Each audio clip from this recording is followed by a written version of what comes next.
আইনি জটিলতা এবং উচ্চ আদালতের রিট থাকায় এক্ষুনি ইশরাক হোসেনকে শপথ পড়ানো সম্ভব নয় বলে জানিয়েছেন স্থানীয় সরকার উপদেষ্টা আসিফ মাহমুদ সজীব ভুঁইয়া। জনভোগান্তি হয় এমন কর্মসূচি না করার আহ্বান জানান তিনি। এদিকে ইশরাক হোসেনকে মেয়রের দায়িত্ব বুঝিয়ে দেবার দাবিতে নগর ভবনের সামনে ব্লকেড কর্মসূচি পালন করে তার সমর্থকরা। এতে বন্ধ হয়ে যায় নগর ভবনের দৈনন্দিন কার্যক্রম। আরও জানাচ্ছেন মুশফিকুর রহমান।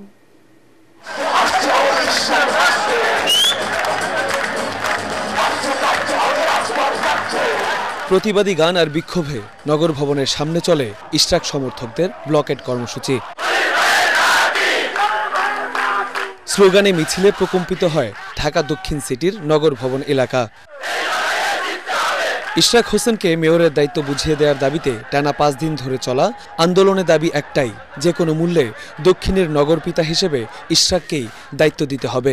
দাবি আমাদের একটাই, আমরা ইঞ্জিনিয়ার ইশরাক হোসেনকে মেয়র হিসেবে দেখতে চাই। তারা তো উপদেষ্টা হয়ে বসে আছে, কিন্তু এখানে তো ঢাকাবাসী পুরান ঢাকায় এসে তারা দেখুক সশরীরে যে আমাদের কি বহাল অবস্থা। আমাদের ঢাকা দক্ষিণ নিয়ে যে অপকর্মগুলো হচ্ছে সেগুলো কেঁচো ঘুরতে গিয়ে সাপের মতো বের হয়ে চলে আসবে।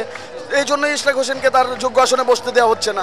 ওয়ালটন আবারও মিলিয়নিয়ার অফারে ওয়ালটন ফ্রিজ কিনে আপনিও হয়ে যেতে পারেন মিলিয়নিয়ার।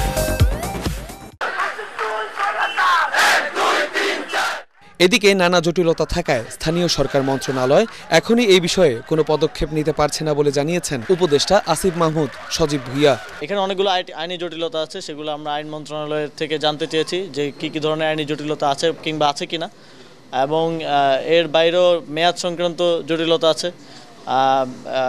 এর বাইরে আবার আমরা একটা লিগ্যাল নোটিশ পেয়েছি রিটের বিষয়টা, এবং আইন মন্ত্রণালয়ের মতামত পাওয়া গেলে কোনো ধরনের আইনি জটিলতা না থাকলে শপথ দিতে কোনো অসুবিধা নেই। যারা সেখানে আন্দোলন করছেন আমরা দেখেছি বেশিরভাগই একটি নির্দিষ্ট রাজনৈতিক দলের নেতাকর্মী।